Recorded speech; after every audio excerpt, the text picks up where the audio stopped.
روشن کر دے الہی آئے اس میں انوار حدیث۔ الحمدللہ رب العالمین والصلاة والسلام علی سید المرسلین اما بعد فاعوذ باللہ من الشیطان الرجیم بسم اللہ الرحمن الرحیم۔ الصلاة والسلام علیک یا رسول اللہ وعلی آلک واصحابک یا حبیب اللہ۔ الصلاة والسلام علیک یا نبی اللہ وعلی آلک واصحابک یا نور اللہ۔ مدری چینل کے ناظرین، پروگرام انوار حدیث میں آپ کو خوش آمدید کہتے ہیں۔ اللہ پاک ہم سب کو حدیث پاک کا نور عطا فرمائے، پیارے نبی صلی اللہ علیہ وآلہ وسلم کے مبارک فرامین ہمیں سمجھنے اور اس پر عمل پیرا ہونے کی توفیق عطا فرمائے۔ ابتداً درود پاک کی فضیلت پیارے رسول صلی اللہ علیہ وآلہ وسلم کا فرمان عظمت عالی شان ہے، زینوا مجالسکم بالصلاۃ علیہ فإن صلاتکم علیہ نور لکم یوم القیامہ۔ اپنی مجلسوں کو مجھ پر درود پڑھ کر آراستہ کرو کہ تمہارا مجھ پر درود پڑھنا قیامت کے دن تمہارے لیے نور ہوگا۔ صلو علی الحبیب صلی اللہ تعالی علی محمد صلی اللہ علیہ وآلہ وسلم، صلاۃ و سلاما علیک یا سیدی یا رسول اللہ وعلی آلک واصحابک یا سیدی یا حبیب اللہ۔ ناظرین کرام، اس پروگرام میں نبی پاک صلی اللہ تعالی علیہ وآلہ وسلم کے فرامین کو حدیث طیبہ اور اس کی کچھ تشریح انشاءاللہ عرض کرنے کی کوشش کریں گے۔ آج کی ہمارے جو حدیث پاک بخاری مسلم شریف کی حدیث پاک ہے، اور آج جو ہم متن پڑھ رہے ہیں بطور خاص مسلم شریف سے، یہ حدیث پاک وہ ہے کہ جس میں کہیں کہ اسلام کے گویا کہ کئی طرح کے موضوعات ایک ہی جگہ پر بیان کر دیے، جنہیں ارکان اسلام بھی کہیں، جنہیں ایمانیات سے بھی تعبیر کریں کہ جو چیزیں ایمانیات سے تعلق رکھتی ہیں ان کو بھی اس حدیث میں، اور اسی طرح اس حدیث پاک کے اندر قیامت کے احوال کے حوالے سے بھی۔ اور واقعہ بہت ہی یہ دلچسپ ہے۔ حضرت سیدنا عمر فاروق رضی اللہ تعالی عنہ آپ اسے بیان فرماتے ہیں، اور بھی دیگر کئی صحابہ سے یہ مروی ہے، اور یہ حدیث جبریل کے نام سے بڑی مشہور ہے۔ اور اس میں چونکہ حضرت جبریل امین خاص طور پر آپ بارگاہ رسالت میں حاضر ہوئے اور کچھ سوالات کیے۔ رسول اللہ صلی اللہ علیہ وآلہ وسلم جب اپنی محفل میں تشریف فرما ہوتے، اس مجلس میں تشریف فرما ہوتے، تو صحابہ سوال کرتے تھے۔ اب سوال سے بسا اوقات سوال کرنا کیا ہے، کیا پوچھنا چاہیے، لیکن کچھ یوں پوچھ رہے تھے کہ ہماری سواری کہاں ہے، ہماری اونٹنی گم ہو گئی، وہ کہاں ہے، اور اس طرح مختلف انداز سے، اور کچھ اپنے نسب کے حوالے سے سوال کرنے کہ میرے والد کون ہیں، اس کے حوالے سے بتائے۔ تو اس پر قرآن پاک میں بھی ایک آیت مبارکہ نازل ہوئی، یا ایھا الذین آمنوا لا تسألوا عن اشیاء ان تبد لکم تسؤکم۔ اے ایمان والو، ایسی چیزوں کے بارے میں سوال نہ کرو اگر تمہیں بتا دی جائیں تو تمہیں برا لگے۔ کچھ ایسے سوالات ہوتے ہیں کہ جب تک آدمی اس کی حقیقت تک اگر پہلے نہیں بھی پتا، لیکن حقیقت اگر سامنے آئے تو اس میں ان کو ناراضگی ہو اور وہ ان کو برا لگے۔ تو سوال کا بر وقت اور محل کے مطابق ہونا، اس مجلس کو سب کو فائدہ پہنچانا، یہ بڑا ایک اہم ہے۔ اسی لیے رسول اللہ صلی اللہ علیہ وآلہ وسلم نے یہ بات ارشاد فرمائی ہے، اچھا سوال خود آدھا علم ہے۔ اور سوال کرنا فرمایا گیا کہ جس میں سوال کرنے والے کو بھی، جواب دینے والے کو بھی، سننے والے، یہ سارے ثواب کے حقدار بنتے ہیں۔ تو یوں علم دین بہت سے لوگوں تک پہنچتا ہے۔ تو سوال کا بھی ایک انداز، یہ بارگاہ رسالت میں جتنی کئی ایسی احادیث ہیں، روایات ہیں، جن میں رسول اللہ صلی اللہ علیہ وسلم سے پوچھا گیا، سوال کیا گیا، آپ نے ان کے جواب ارشاد فرمائے، اور وہ جو جوابات تھے صحابہ نے محفوظ کیے اور وہ ہم تک پہنچائے۔ تو آج کی جو حدیث پاک ہے، یہ حدیث جبریل کے نام سے، چونکہ اس میں بھی کچھ سوالات کا تذکرہ ہے، اور رسول اللہ صلی اللہ علیہ وسلم کی محفل میں صحابہ بیٹھے ہوئے ہیں، تو اللہ پاک کی طرف سے یہ فرشتے حضرت جبریل ایک عام انسانی صورت میں آتے ہیں۔ حضرت عمر رضی اللہ تعالیٰ عنہ بیان کرتے ہیں، بینما نحن جلوس عند رسول اللہ صلی اللہ علیہ وسلم ذات یوم اذ طلع علینا رجل شدید بیاض الثیاب شدید سواد الشعر لا یری علیہ اثر السفر ولا یعرفہ منا احد۔ کہتے ہیں کہ ہم رسول اللہ صلی اللہ علیہ وسلم کے پاس بیٹھے تھے، کتنے میں ایک شخص آیا، اور وہ شخص کیسا ہے؟ رجل شدید بیاض الثیاب، اس کے کپڑے بڑے سفید تھے، بڑے سفید کپڑے پہنے ہوئے، شدید سواد الشعر، بال بڑے کالے، بالکل کالے بال، کپڑے سفید بال کالے، لا یری علیہ اثر السفر، سفر کے آثار اس پر ہمیں نظر نہیں آئے، ولا یعرفہ منا احد، اور ہم میں سے کوئی اسے جانتا نہیں، ہم میں سے کوئی اسے جانتا نہیں، پہچانتا ہی نہیں۔ اب یہ جو بیان کی نا یہ کلمات، کپڑے سفید بال کالے، سفر کے آثار نہیں، ہم میں سے کوئی پہچانتا نہیں، یعنی اگر وہ مدینے کے رہنے والا کوئی شخص ہوتا تو ہم اسے پہچانتے تو لہذا وہ کوئی باہر سے آیا مسافر ہی ہے، لیکن ہم اسے مسافر بھی نہیں کہتے اس لیے کہ سفر کے آثار بھی نہیں ہیں، وہ کہیں باہر سے بھی نہیں آیا، یہاں کا بھی رہنے والا نہیں ہے۔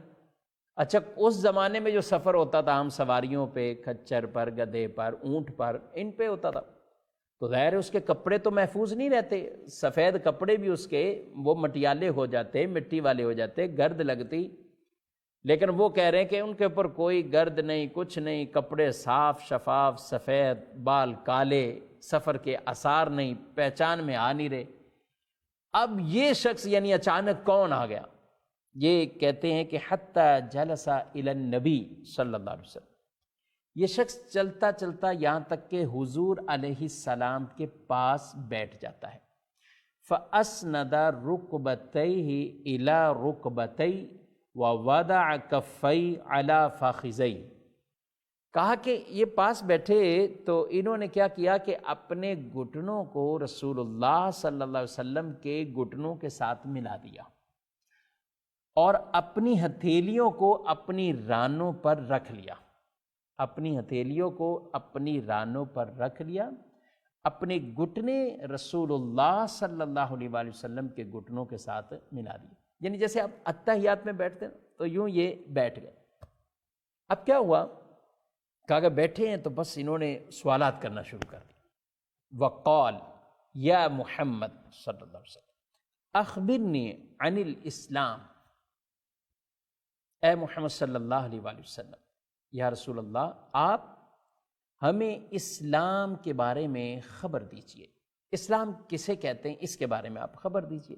فقال رسول اللہ صلی اللہ علیہ وآلہ وسلم، حضور علیہ الصلوۃ والسلام نے ارشاد فرمایا، الاسلام ان تشہد ان لا الہ الا اللہ وان محمدا رسول اللہ، کہا کہ اسلام یہ ہے کہ تم گواہی دو کہ اللہ کے سوا کوئی عبادت کے لائق نہیں، اور محمد صلی اللہ علیہ وسلم اللہ کے رسول ہیں۔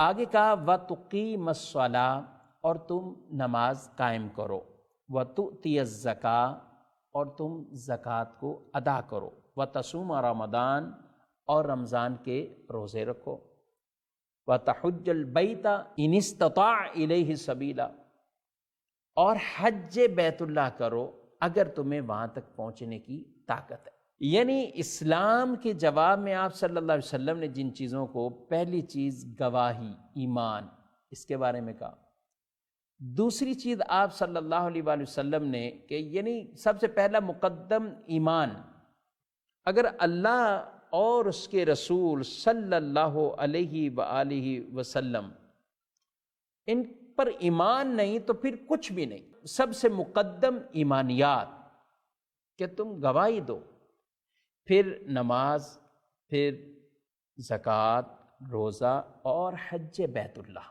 اگر وہاں تک پہنچنے کی استطاعت۔ انہی چیزوں کو ارکان اسلام کہا جاتا ہے۔ محترم ناظرین اکرام، کچھ چیزیں جو ارکان اسلام میں سے ہمارے دین نے جو حکم فرمائی، ان میں سے بعض ایسی چیزیں ہیں جو عبادت ہیں لیکن وہ قولی عبادت ہے، اس کے لیے کوئی بدن کو تھکاوٹ، مشقت، یہ کچھ بھی نہیں، صرف قول سے عبادت۔ ایمان لانا، اسلام قبول کرنا، قولی عبادت، زبان سے بولنا، دل سے تسلیم، اس کے لیے باقاعدہ بدن کی کوئی مشقت نہیں۔ بعض عبادتیں وہ کہ جن میں بدن بھی مشقت برداشت کرتا ہے، وہ بدنی عبادت کہلاتی ہے۔ نماز پڑھنے جاتے بھی ہیں تو بدنی عبادت ہے جس میں آپ کی مشقت، طاقت، انرجی خرچ ہوتی، لیکن پیسہ خرچ نہیں ہوتا۔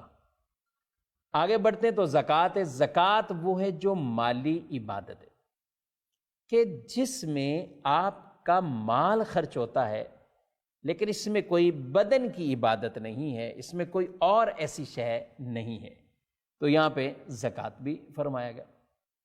اچھا، روزہ و تصوم رمضان، روزہ بدنی عبادت ہے، خالص بدنی عبادت، کہ اس میں کچھ پڑھنے پڑھانے والا عمل نہیں ہے، اس میں مال بھی خرچ نہیں ہے، یہ بدن تو جسم کی نعمت تو اللہ نے سب کو اوورال ایک جیسی عطا فرمائی، اس لیے اس میں امیر غریب ایسا کوئی شرط بھی نہیں، سب پر روزے فرض ہے، جو بھی عاقل بالغ مسلمان سب پر روزے فرض۔ حج جس میں بدن کی بھی عبادت شامل ہے اور مال بھی خرچ ہوتا ہے، تو یہ مالی اور بدنی دونوں عبادت کا مجموعہ حج ہے۔ مال بھی جائے گا اور آپ کی بدن کی طاقت بھی لگے گی۔ حج بیٹھے بٹھائے تو نہیں ہوتا، حج کے لیے آپ کو جانا ہے، حج کے لیے میقات سے پہلے آپ کو احرام بھی باندھنا ہے، آپ نے وہاں جانا ہے، آپ نے باقاعدہ طواف کرنے ہیں، آپ نے منا بھی جانا ہے، عرفات بھی جانا ہے، مزدلفہ بھی آنا ہے، پھر کنکریاں بھی مارنی ہے، پھر طواف فرض کو بھی ادا کرنا ہے، بیچ میں قربانی ہے، دیگر اور چیزیں ہیں، تو یہ سب کیا ہیں جس میں بدن کی بھی طاقت جاری ہے اور مال بھی خرچ ہو رہا ہے۔ تو حج مالی اور بدنی یہ عبادت کا مجموعہ، زکوٰۃ صرف مالی عبادت، روزہ صرف بدنی عبادت، نماز بدنی یعنی طاقت بھی خرچ ہو رہی، قولی اور کچھ بولتے بھی ہیں، اور اسلام قبول کرنا قولی عبادت، دل سے تسلیم اور زبان سے صرف کلمہ پڑھنا اپنے، تو اس کے لیے جسم کی کوئی طاقت الگ سے نہیں خرچ ہوتی۔ تو یہ میں نے خلاصہ عرض کیا کہ اسلام نے جو پورے یہ احکامات ارکان اسلام ہے جس میں بدنی، قولی، مالی عبادتوں کو گویا کہ جمع کیا گیا ہے، تو آپ صلی اللہ علیہ وآلہ وسلم نے یہ انہیں فرمایا، نماز قائم کرو، رمضان کے روزے رکھو، حج کو ادا کرو، زکوٰۃ کو ادا کرو، یہ پورے ان چیزوں کو بیان کریں۔ اب جب یہ سنا انہوں نے تو یہ فوراً سن کے پتہ کیا کہتے ہیں قال صدقتا، کہتے ہیں کہ آپ نے سچ کہا، آپ نے سچ کہا۔ صحابہ کہتے ہیں ہمیں بڑا تعجب ہوا اس بندے پر، کیوں؟ یسألہ ویصدقہ، خود ہی سوال کرتا ہے، خود ہی تصدیق کرتا ہے، یعنی یہ بھی کہتا ہے آپ نے سچ کہا اور یہ بھی کہتا ہے کہ سوال بھی خود کر رہا ہے، تو ہمیں بڑا تعجب ہوا۔ لیکن اس آدمی نے پھر دوبارہ سوال کر دیا، فَأَخْبِرْنِي عَنِ الْإِيمَانِ، مجھے ایمان کے بارے میں بتائیے، مجھے ایمان کے بارے میں بتائیے۔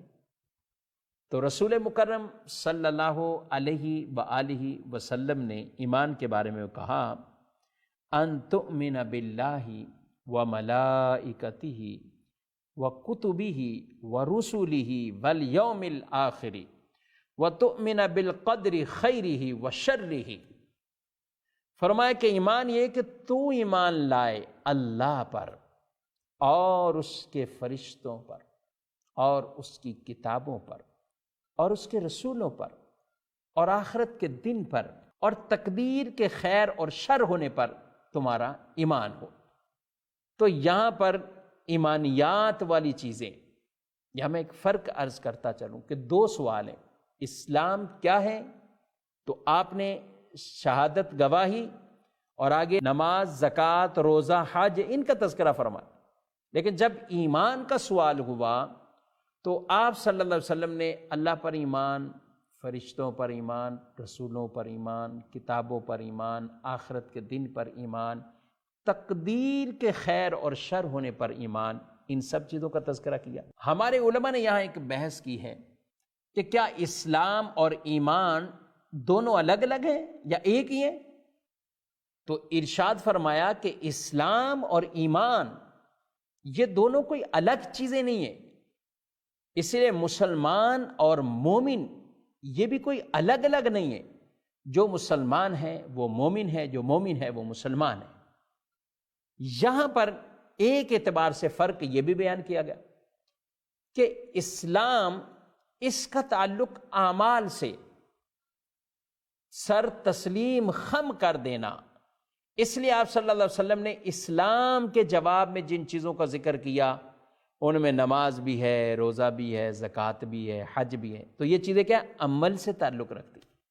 لیکن فرمایا ایمان اس کا تعلق خاص قلبی تصدیق سے ہے۔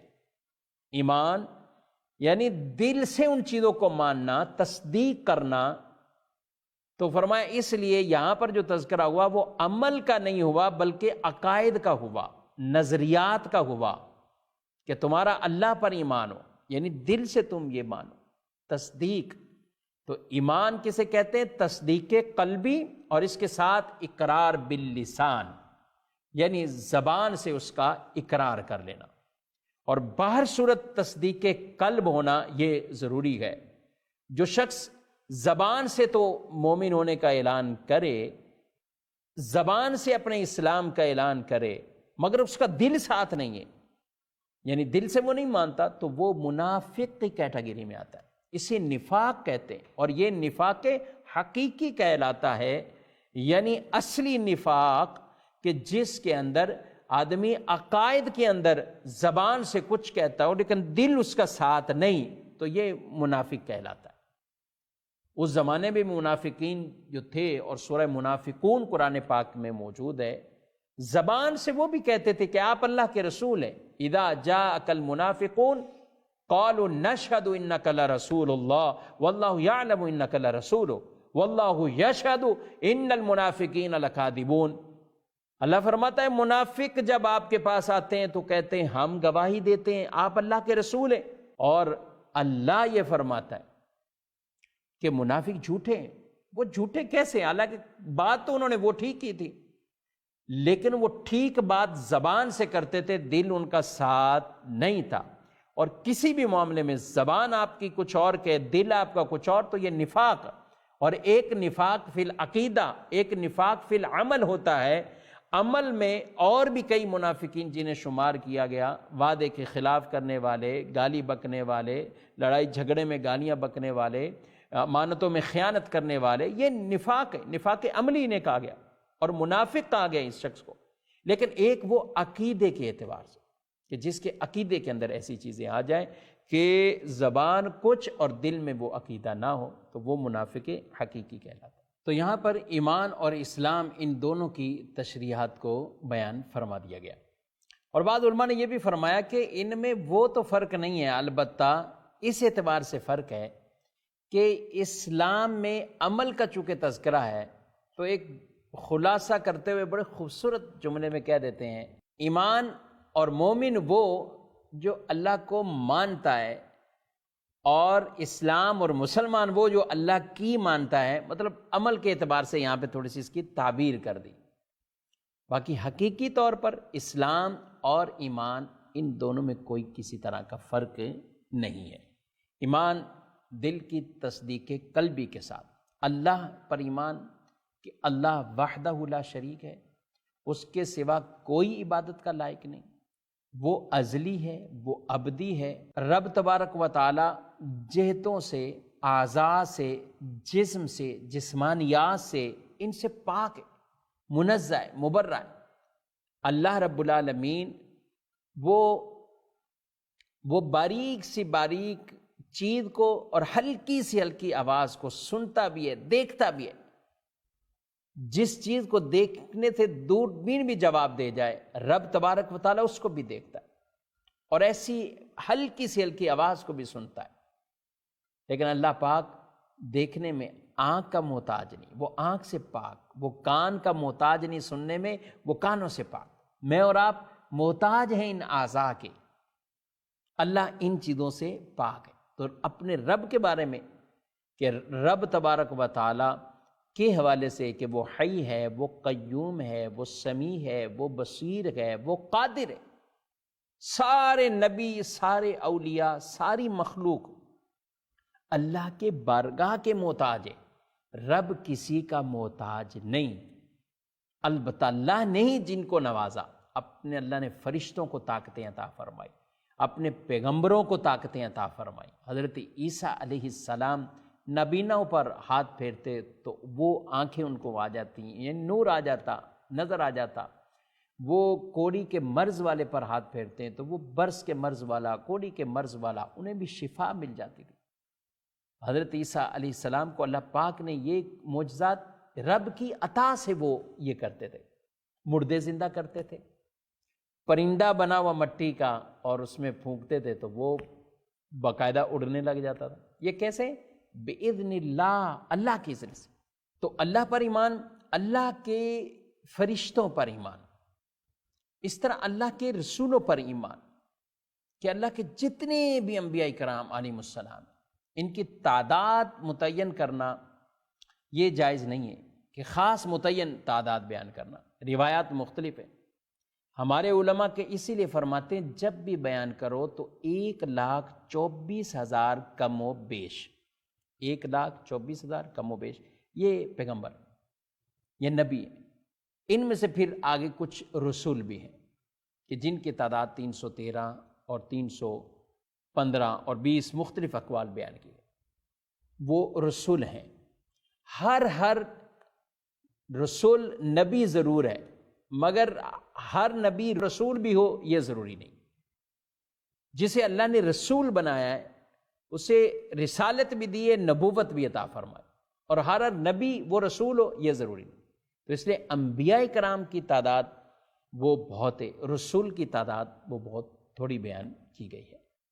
تو ہمیں یہ کہ جتنے بھی اللہ کے نبی اور جتنے بھی اللہ کے رسول ہیں ہمارا سب پر ایمان، وَكُتُبِهِ اللہ کی کتابوں پر ایمان، اور جو کچھ منزل من اللہ سب پر ایمان، اور ان میں بطور خاص وہ 4 آسمانی کتابیں کہ تورات، انجیل، زبور اور قرآن مجید، فرقان حمید، ہمارا ان سب پر ایمان ہے۔ یہ سب کلام اللہ ہے، اور ان میں سے سب سے افضل اللہ پاک نے قرآن مجید فرقان حمید کو یہ فضیلت اور شرف عطا فرمایا، اور اس فضیلت کا مطلب یعنی افضلیت کا مطلب یہ ہے کہ ہم پڑھتے ہیں اللہ ہمیں اس کا ثواب زیادہ عطا فرماتا ہے۔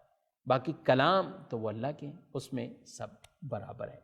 تو اللہ کے کتابوں پر، اللہ کے رسولوں پر اور آخرت کے دن پر ہم مومن ہیں، مرنا ہر ایک نے، لیکن مومن موت کو اس نظریے سے دیکھتا ہے کہ یہ ایسا ہی نہیں کہ ایکسپائر ہو گیا تو بس ختم ہو گیا، نہیں، مرنا ہے اور مرنے کے بعد اٹھایا بھی جانا ہے۔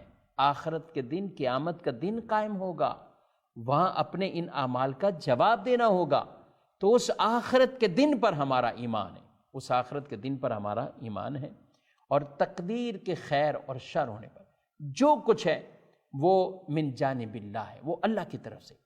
ہاں ہمیں یہ کہا گیا کہ جب کوئی شر پہنچے اور برائی تمہیں پہنچے تو اس کی نسبت اللہ کی طرف نہ کرو۔ ما اصابک من حسنۃ فمن اللہ، جو تمہیں اچھائی پہنچے تو کہو کہ اللہ کی طرف سے، وما اصابک من سیئۃ فمن نفسک، اور جو تمہیں برائی پہنچے تو اسے کہو کہ یہ میرے نفس کی وجہ سے۔ تو یہ کچھ باتیں ناظرین کرام جو میں نے اسلام اور ایمان کے حوالے سے یہ عرض کی ہیں۔ انشاءاللہ اسی حدیث پاک کا اگلا حصہ نیکسٹ پروگرام میں آپ ملاحظہ فرمائیں گے۔ اللہ پاک ہمارے سینوں کو نور حدیث سے روشن فرمائے، آمین بجاہ النبی الامین صلی اللہ علیہ وسلم۔ دل کو ہمارے روشن کر دے